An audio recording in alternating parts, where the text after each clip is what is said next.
This is your White Sox station, Sports Radio 78, WBBM Chicago.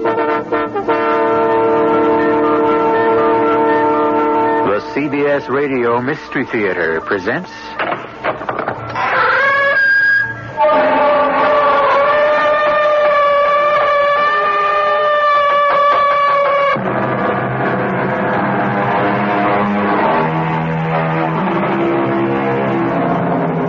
Come in. Welcome. I'm E.G. Marshall. The term self-made man has in recent years assumed heroic proportions. He or she who make something of themselves, supposedly out of nothing, are the folk heroes of the present. To have made the climb from nowhere to somewhere is regarded as the epitome of accomplishment. The only flaw in the formula is what did he make of himself and how? Generally, what they had to do to get there is far from a noble picture. And this portrait of Theodore Sampson is no exception. Lots of actresses in this town make a very good living without having a husband who runs the studio. I want to build something on my own. Ted has always made me feel I was just a trilby. You mean that trilby? Yes, de Maurier's. The girl who could only sing while Svengali conducted. I'm going to prove I'm a star without a Svengali. Or die trying.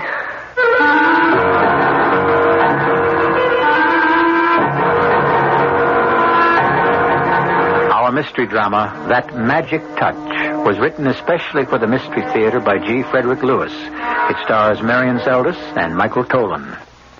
I'll be back shortly with Act One.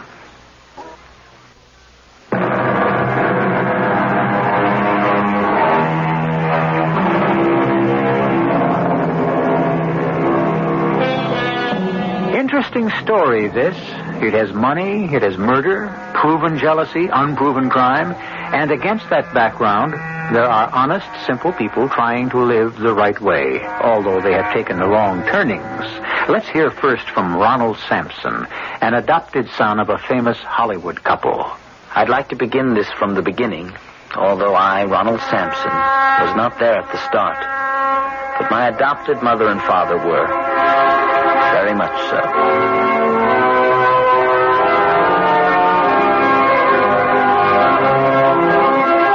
It was one of those Hollywood weddings of the 60s. Mother, a beautiful actress, a star at 18, and Dad, not much older, a whiz-kid producer who had just been given control of a studio and was twice over a millionaire. Teddy, am I all in one piece? I think so, Annalie. That was something, getting through that crowd at the church. I know you wanted us to go off to Mexico and tie the knot there without all the hoopla. Yes, that's what I wanted. Well, it's all over now. We really had to do it this way. I know. Another public appearance to promote another picture. It just happened that way. Triangle for Two is being released, you're the star, and our getting married is a great tie-in. Oh, I accept all that. I really do. It's part of the picture business. It's what you wanted. And I love you. It's only I would have liked it better if we'd gone home to Beaver Falls and had the wedding in our little wooden church and afterwards just gone to Mom's for the reception with just a few friends. You'll never again have just a few friends. There are millions of people who think they're your friend. And they love you, too. Yes, and one of them pinched Mother's veil. We'll get another. Oh, it's not the same. Don't you understand? Well, anyway, it's stupid to argue about. I love you and I adore you, and I've got 5 whole days before I've got to get back to the studio. And who knows? Maybe a year from now I may stop working. Why would you want to do that? Oh, I don't know. Maybe I'll be raising a family.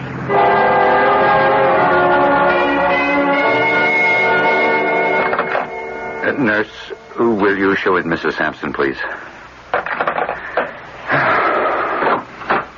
Oh, come in, Annalie. Here, sit yourself behind my desk. It's the only comfortable chair in my office. Oh, what about you, Eli? Oh, I'll just walk around. It's easier for me when I have a problem to deal with. Especially when the patient is also a personal friend. And I'm your problem, Eli? Okay, let's have it. What did the test say? Bad luck. How bad? Probably you can never have a child of your own. Never? Well, you know, Annalie, that doesn't have to be the end of the world. But Ted might think so. He'll be so disappointed. I suppose it's wrong for me to say this to you, but I'd never have taken Ted for a family man. He's so wound up in the picture business. Well, so am I, Eli. I love my career. It's getting better with every picture, but never to have a baby of your very own. For a woman, of course, it's different. I recognize that. Even a woman who's on her way to becoming a superstar. Oh, sometimes I wish I'd stayed in Beaver Falls with my mother and father and my sister, and had never won that beauty contest at 15. You're not the only one who's wished you could have stayed the girl next door. And how does the script go then, Eli? Would I have married and had lots of children? What would have happened to me? Who knows? Maybe you would have become a doctor's wife. But no children. Oh, I'm not unhappy, Eli. I love Ted. I love my work. I'm proud of Ted. Since he's gone independent, they're calling him another Thalberg. He demands the best. He wants his own way, and he usually gets it. Except this one time. Annalie, maybe you should think about adopting a child. Adopting? I might be able to help you there. You could. I'll talk to Ted about it tonight. Oh, I'm glad. You'd make a wonderful mother. Sort of ironical, isn't it, Eli? Everyone's starting to say that Ted Sampson's got that magic touch. But it only seems to work for pictures.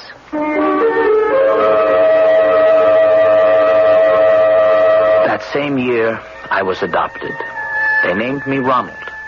I don't know if I was more sickly than most children, but Dr. Eli Shawn seemed to spend a great deal of time at our house.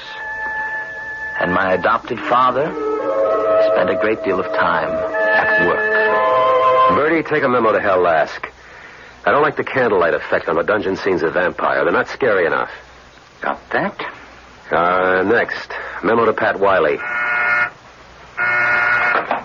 Mr. Sampson's office. Can I speak to him, Bertie? It's Annalie. Mr. Sampson, it's your wife on the tie line. Yes, Annalie, what is it? Ronald is sick, Ted. What? I said your child is sick. Well, I heard what you said, Annalie. What's it got to do with me? Call our pediatrician. He's here now. Well, then what do you want from me? I can't do anything about it. Honey, I'm in the middle of 5 productions, and you call me like this? I told you, if that pediatrician doesn't give you a satisfactory answer, call for Eli. He's on the studio payroll anyway. Say, Annalie, I think that new Book of the Year selection, Elizabeth Barrett, would make a doozy of a part for you. It's on the night table, my side. I want you to read it and let me know when I get home so I can put it in the works on Monday.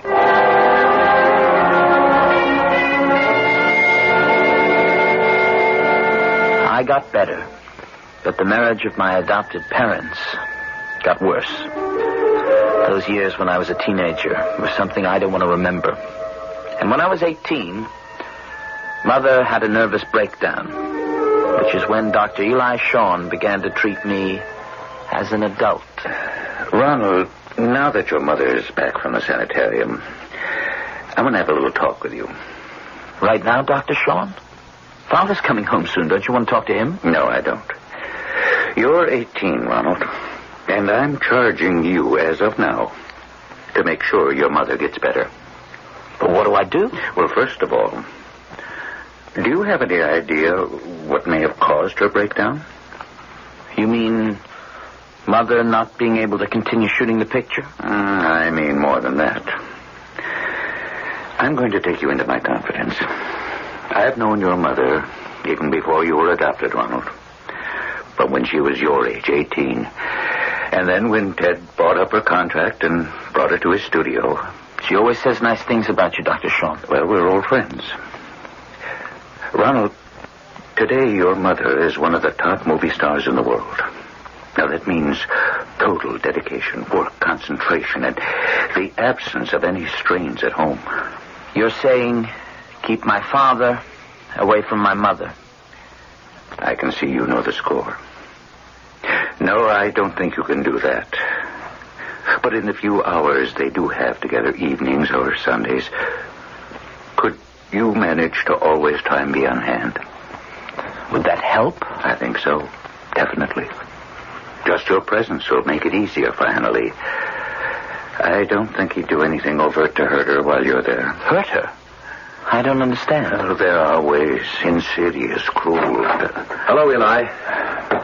You and Annalee got here ahead of me. I had the limousine all set to take me to the sanitarium to bring her home, but Marcy Dallas is giving us problems on location. Hello, Ronald. Hello, Dad. How's the patient, Eli? How is Annalee? Resting? You haven't said anything to her about Marcy Dallas taking over her part in Steeplechase? No, I haven't. Afraid to, actually. You think it might make her worse? It's possible. Eli, I know my wife. She's enough of a pro not to let one picture getting away make any difference to her. She's still one of the top 10 box office draws. Eli, you're an old friend. You've kept the studio healthy, but you're still only an MD. I make the decisions here. And if I decide to tell Annalee it's no more pictures for a while, I will.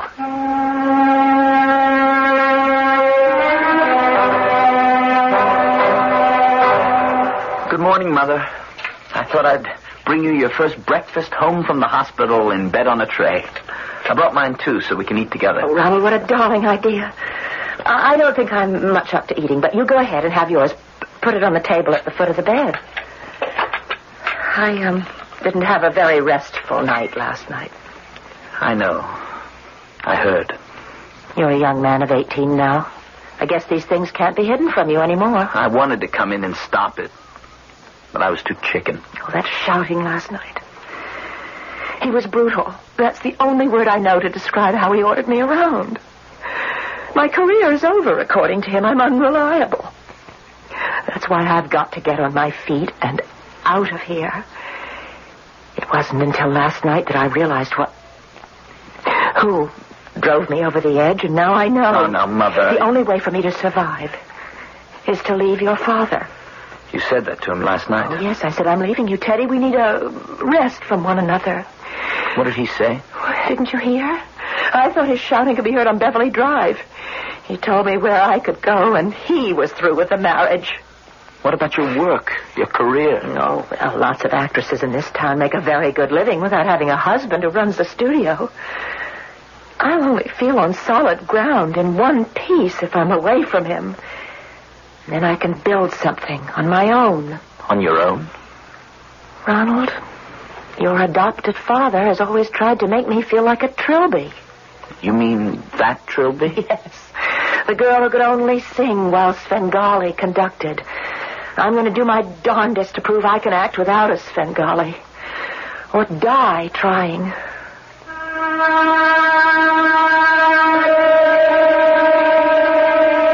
Most of us are familiar with the double duty performed by a grain of sand. On the one hand, one grain can so irritate an oyster as to produce a matchless pearl.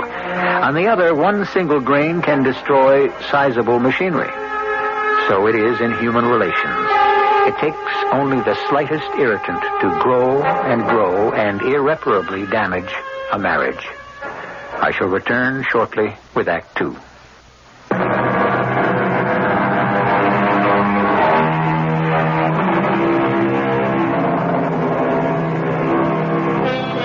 As I listen to Annalee trying to extricate herself from what she feels is the bondage of her husband, I am reminded of Queen Catherine centuries ago kneeling before Henry VIII, saying, I have been to you a true and humble wife, at all times to your will conformable, but your heart is crammed with arrogance, spleen, and pride. The difference in centuries is that a modern woman does not kneel or beg for what is rightfully hers. Mother and I moved to San Francisco, into a narrow little Victorian house 3 stories high. We lived on the top floor at the head of narrow stairs. Only Dr. Eli Shawn knew where we lived, not even her agent. She was first going to get well, then think about a career. But escape from Theodore Sampson wasn't that easy. Annalee? Where are you? Top floor? I'm coming up. It's your father. How did he find us? Annalee, I know you live up there. Is Ronald with you? Annalee, are you in there? I better open it before he breaks it down. Hello, Father. Well, What's going on here? What are you two doing here? Ted, calm down. I told you I was leaving. And do you think I'd accept that? You'll have to. I've been giving out all kinds of stories to the press. You went to visit your folks in Beaver Falls. You didn't go to visit your folks. You're in New York seeing a specialist, seeing some plays. Who knows what I've been telling them? Have you thought of the truth? What? Tell the world you walked out on me for no good reason? I've got an obligation to the stockholders. A dumb statement like that, and boom, down goes our stock. What do you want us to do, Father? And you, Ronald. Oh, I'm surprised at you. You might have had the decency to tell me where you were. I was protecting Mother. From what? I'm not an ogre, no matter what your mother says. I was darn worried about you. Yes, both of you. I'd like to persuade you to come home. Why? I think it's best for you.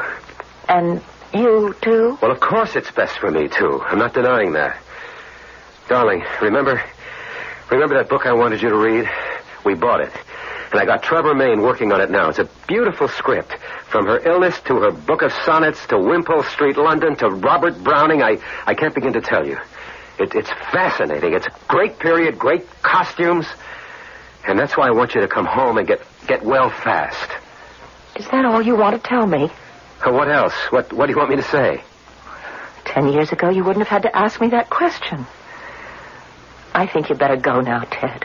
What are you talking about? What do you mean about 10 years ago? Well, then you might have said come home because you loved me. You know I love you. Hey, what gives here? You get away from that door, Ronald. I'll leave when I'm good and ready. I came to talk to your mother, and I'll go when I'm finished. You can talk, but I'm not listening. Hey, you come back here, Annalie. You're not turning your back on me. Come back into this room. Let go of me, Teddy. You can't force me to be with you if I don't want to. Let go of my mother. You get out of the way. Oh! Annalie, let go of those banisters. Let go. Stop pushing me. You're pushing me off this landing, Teddy. Stop!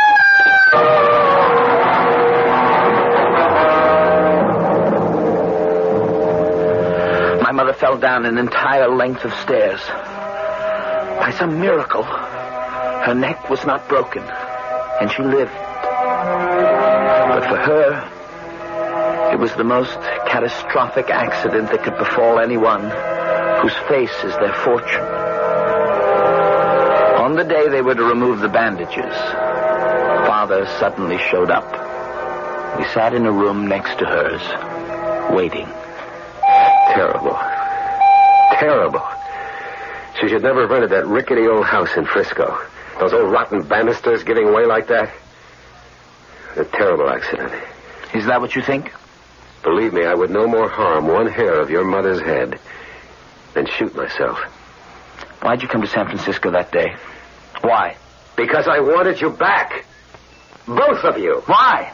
Because the newspapers were getting nosy? Do you think I want to be sitting here in this hospital while they unwrap her face?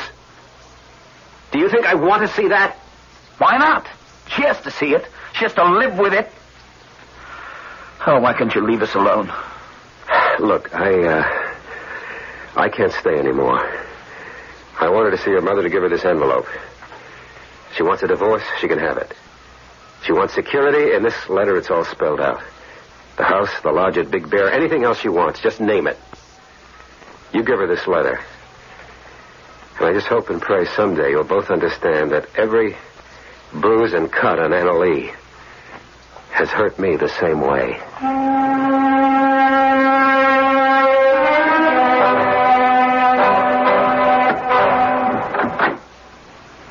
Oh, just you, Ronald? I thought... Hello, Dr. Sean. I thought Theodore was here, too. My father had to go. How's Mother? She's in pretty good shape, considering everything. Oh, but it's a crime, such a crime. Is there anything left of... Her face as it was? No, not much. That fall, it was... They're planning on pretty extensive facial reconstruction. Oh. If it works. Can I go in now and talk to her? Yes, she was asking where you were. Yes, go on in. Oh, Mother, it's all over. I'm going to be as good as new. It could have been so much worse. Dr. Sean told me they're going to... To reconstruct my face. I know. I'm not so sure I want to be reconstructed. Have you heard from your father? He was here a long time. We were waiting together to see you. Only then he had to leave. He gave me a letter for you. He did? Why don't you read it to me? Can it wait? It's all about you having the house in Beverly Glen and the place up at Big Bear, and it's okay for a divorce if you want it, that kind of stuff. Mother, you know something? Something I never felt until now. I wish I was your real son and not just adopted. Oh, that doesn't make any difference. Do you think if you'd been our real son, we could have loved you any more, that we'd feel closer to you? Maybe you wouldn't, but I would. You see, somewhere back inside me, I know it's all his fault, you being here. I don't have any good thoughts about my father, the great Theodore Sampson, who adopted me when I was a child. That kid grew up, Mother, and he hates that man so much for what he did. I hate him. I could kill him. You don't mean that. I do. That's the terrible part. I could kill him. Maybe if he was my real father, I couldn't feel that way. Can you imagine, Eli, how I felt when Ronald said that to me? Oh, poor kid. You can't really blame him. When you don't understand, it wasn't Ted's fault. I slipped and fell down those stairs. So long as you believe that. What are you saying? Annalie, I can't lie to you. I know that Theodore was responsible. I don't care what you say. All that nonsense about the banisters giving way. I can't forgive him either, Annalie. Please believe me, Eli, it was an accident. Ted would not have had this happen to me for anything in the world. I remember once years ago you're saying you wondered what would happen to your life if you'd never entered that beauty contest and become a star. Did I say that? You wanted to know how would your life have turned out. And I said to you, if it were up to me, you might have become a doctor's wife. I've always known how you felt about me, Eli. And you were always where I needed you. When Ronald was sick, you even helped us with the adoption. I'll always be here, Annalie.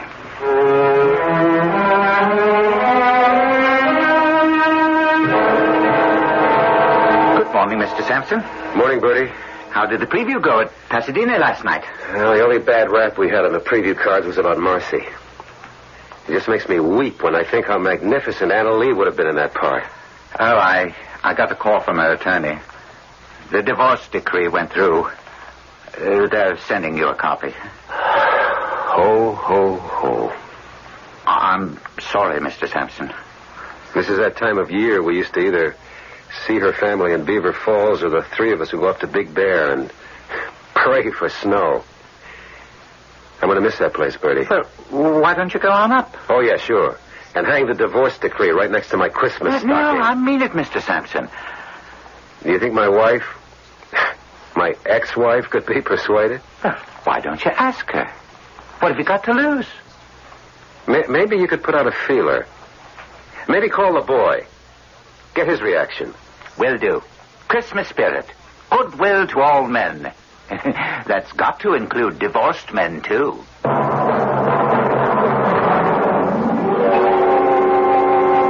Don't turn away from me like that.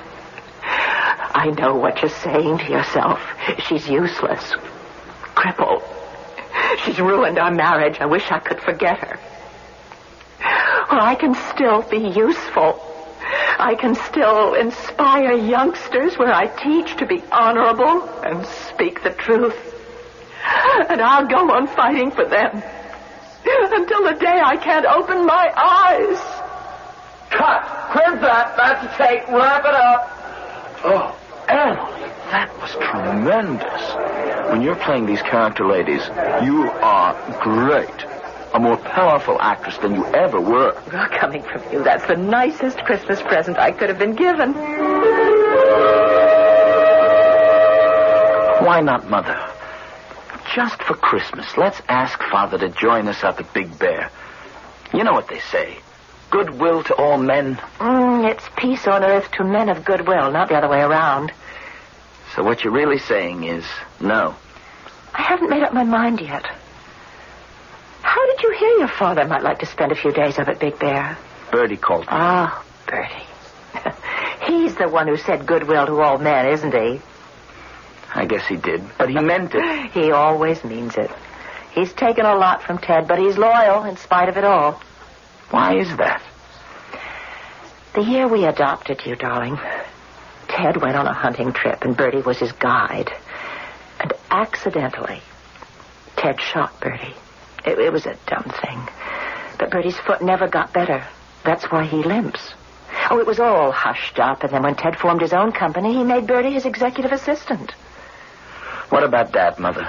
Can he come? I'd rather not. Not this Christmas, anyway. I'm trying to make my life again without him, don't you see? Oh, Mother, please. I thought you wanted to kill him. It's Christmas. Give him a break. Okay. Call Bertie or call your father directly. Tell him to meet us up at the lodge. We might even have snow. And I'll do the cooking for you two guys, just the way I used to every other year. Now I know what Dr. Sean meant about you. Oh, Eli talks entirely too much. What was it this time? Your mother's very beautiful, he said. No accident can rob her of that. Eli's an old sweetheart. He's always had a soft spot for me, as I have had for him. I guess because we both came from small towns. You go along now, son. Call whoever you have to call. Make all the arrangements. You bet. I'll do it right now. I just hope having him up at the lodge... I hope I'm not making a mistake, that's all.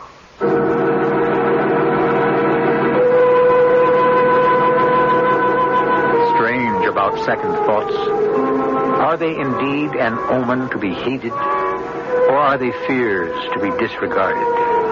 Forebodings, forewarnings, premonitions, presentiments. How do we get them? And what if we are warned too late? I'll be back shortly with Act 3.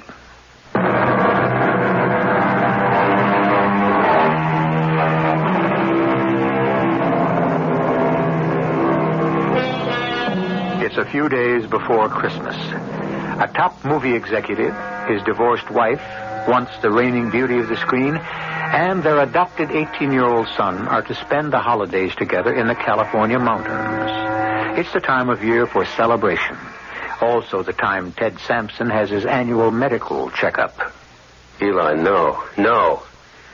How is it possible when you check me over every year? It is possible, Theodore. Well, how can it happen? How did it begin? These things develop within the human system for no discernible reason. Medicine is still in the dark as to the causes of carcinomas. I can't believe it. Okay, what can be done? How soon can I start radiation therapy? Theodore, it's beyond that. But we can start you on chemotherapy, and we should immediately. Why not radiation? It's effective when the area is localized. Yours is spread quite widely. Oh, my Lord. Oh, this is the toughest thing I've ever come up against. It is for everyone. But I know you're a fighter. You've never liked me, have you, Eli? I wouldn't wish this on my worst enemy. As a doctor, I'll do everything I can for you. You know that. Eli? Yes? Why does it always happen to the good guys? Goodbye. Not always to the good guys.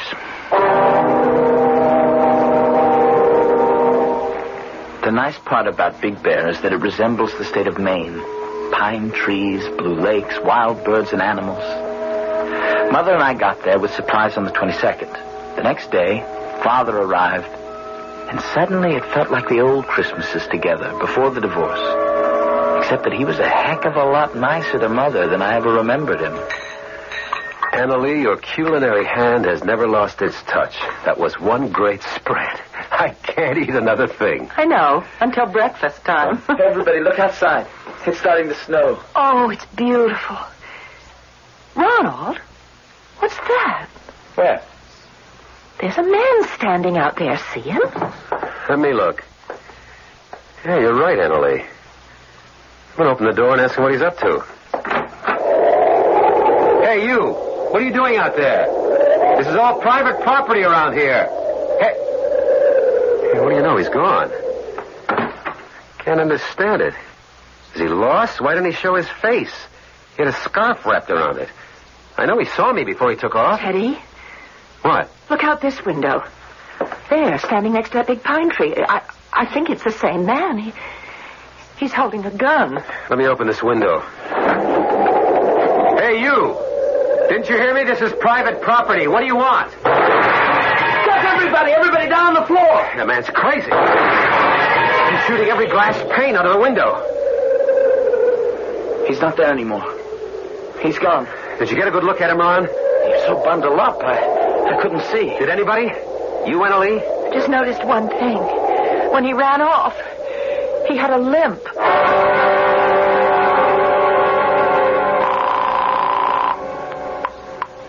Sean speaking.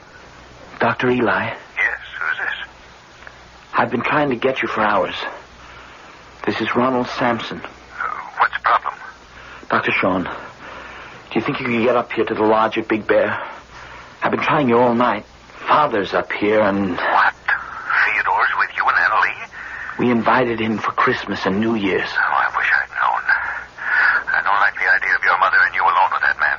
Doctor, the reason I'm calling is there's been some mysterious shooting last night.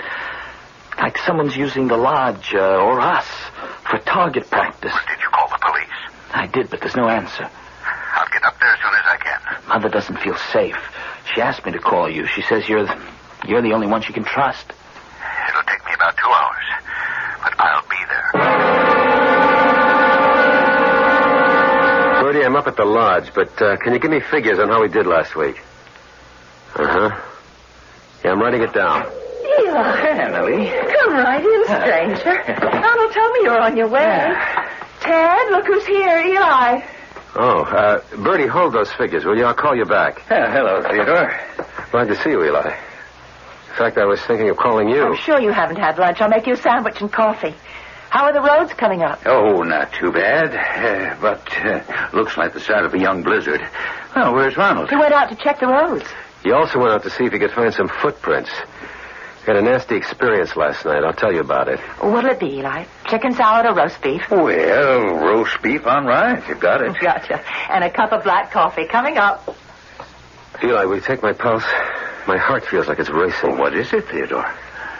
Last night I had these terrible pains in my stomach. Well, could be the old ulcer acting up again. It couldn't be the other thing already, could it? What you told me in the office? Anything's possible, Theodore. It could also be psychosomatic. My emotions don't control my body.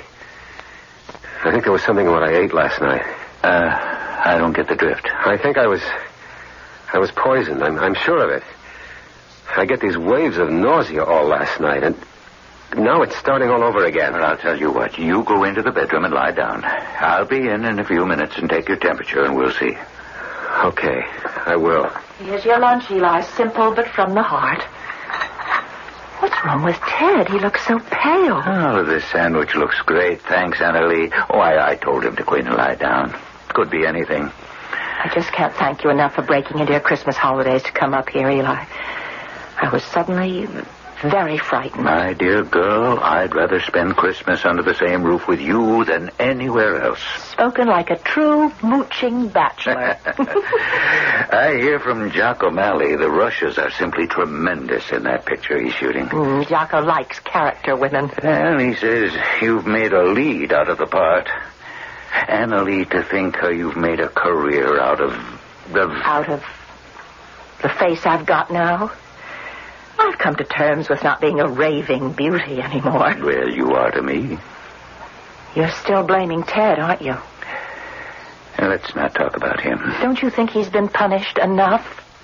Do I? Somebody up there may not think so. I didn't see Dr. Sean arrive at the lodge. Mostly because the snow was coming down in a curtain around me. I was glad I'd worn snowshoes. And I was starting back when... Hey, up there, can I give you a hand? Hey, what you doing out here, young fella? See, you're caught in a snowdrift. Can I give you a hand? You put her in first, and I'll try to rock her free. That should do it. You got chains? What I need is cleats. No, I've had it. I'm leaving the car here. You live far? No. I'll show you the way. What's your name, young fella? Ronald Sampson. Oh, you're the Sampson boy, sure. I'm Dave Perkins. I'm the coroner and the sheriff and the whole blame shooting match. Let's go. Okay, kid. Mush. Hey, you want me to carry that bag of yours, Mr. Perkins? My snowshoes give me better balance. No, I never let it out of my hands. It's a coroner's kit. A portable laboratory. What were you doing out here? Somebody reported a man taking pot shots with a rifle. I was looking for him. That night at the lodge, I got a good fire going, and Mother made us a family favorite, campfire stew. The main ingredients being hamburger, onions, and vegetable soup. All of us, except Dad, dug in for seconds and thirds. He didn't eat much, said he wasn't feeling well, and went back to bed. Afterwards, we all sat around the fire. You're sure there's nothing very wrong with Ted, Eli? No, it's hard to tell. Could have eaten something that disagrees with him. For now, he should stay off his feet and eat lightly. Help! Huh? Help me! Eli! Come here, quick! Eli, you took so long in there. What's the matter with Ted? Will he be all right? He was right, and I was wrong. I think he has swallowed poison. Poison? I'm reasonably sure about it. I've induced disgorgement and hope he'll rid himself entirely of the substance. May I use your telephone, ma'am? Of course, the one on that table is the closest. See if I can raise someone at headquarters and get an ambulance out here. Eli, I don't understand. It couldn't be something wrong with the food. We all ate the same thing. I'll be watching him closely the next 24 hours, checking his temperature, monitor his pulse. Oh, Mr. Perkins, did you get through to headquarters? No, I couldn't. The telephone's dead.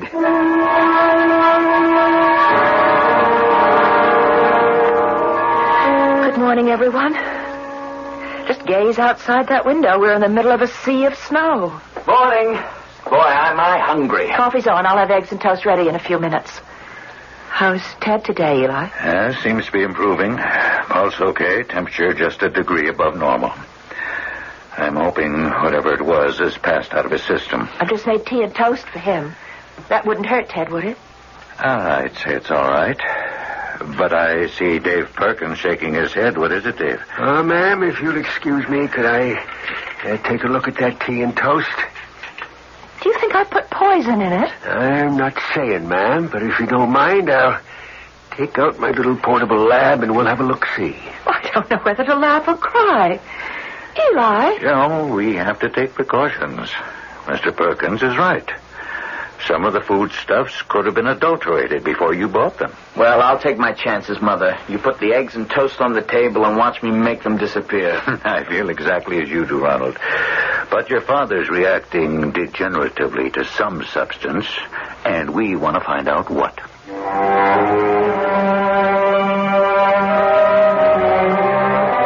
What followed was a nightmare.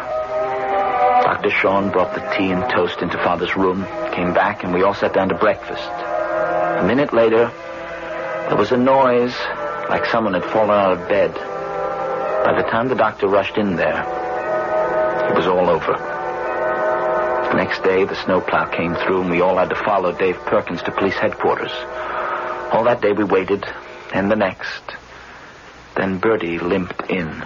Bertie, what are you doing here? Well, the police asked me to join you. Sorry about Ted, Annabelle. Is that so? He was poisoned? Oh, hi, Ronald. Where's that coroner who's been doing all the investigating? That's him. Just walked in the door. Well, ladies and gentlemen, I've asked everyone who was under suspicion in the death of Theodore Sampson to be here. We're all under suspicion? Well, now, that's hardly possible, Dave. Are you certain Mr. Sampson did not die of natural causes? We have identified a poison, and also how it was administered. You mind if I snap these handcuffs on you, Doctor? You're arresting Eli? Oh, why? What for? For the death of Theodore Sampson. You see, on each occasion, Dr. Sean took Mr. Sampson's temperature. The tip of the thermometer he used had been immersed in a toxic substance. The evidence showed up in my tests. Now, if you would care to make a full confession, Doctor, let me first acquaint you with your rights under the law. And may I acquaint you, Mr. Perkins, with the fact that Theodore Sampson was suffering from a terminal carcinoma. I'm sorry, Annalie, that you had to learn it this way. I didn't know. I would advise you, Mr. Perkins, before presenting your case to the local district attorney, to have a more exhausting autopsy performed to discover the actual and true cause of death. Are you denying your actions, Dr. Sean? I'm saying nothing at this time. I do not wish to deny my intense hatred of Mr. Sampson, who's always ridden roughshod over anyone who would challenge his authority, yes, even his wife. This was a beautiful lady once. The man did not deserve to live. But I suggest to you, what and who was the instrument of his death will take more than a country coroner with a black bag laboratory to determine. I wish you luck, Mr. Perkins. Oh, Eli. Eli, my poor Eli. My lovely Annabelle. Can you ever find it in your heart to forgive me?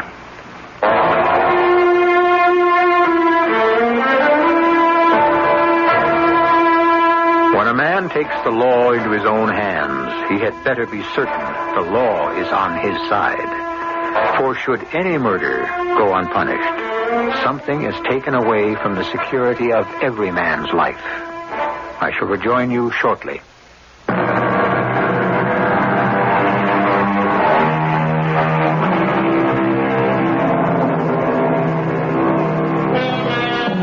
The Mystery Theater often delves into what motivates man to crime, and more than often comes up against a wall of the unexplainable when passions are involved. Hate can be a cause of murder, but on the other hand, so can love. What does this tell us? Only that the mind of man is as mysterious today as it ever was. Our cast included Marion Seldes, Michael Tolan, Christopher Tabori, and Ray Owens. The entire production was under the direction of Hyman Brown. And now, a preview of our next tale. Were you afraid to know who it is doing this crazy thing? Maybe. I know I was. I mean, I was afraid of confronting him with what he was doing. Or what she was doing. You thought it would be me. Well, didn't you think it might be me? Well, yes. Or worse. What could be worse? A ghost. Bernice. Yes. That's ridiculous. Yes, I know. Why don't you go and ask some of us some flour? Yeah, we'll do what you said. We'll spread it all over the mantelpiece. All right. Ghosts don't leave any fingerprints, do they? This is E.G. Marshall inviting you to return to our Mystery Theater for another adventure in the macabre. Until next time, pleasant dreams.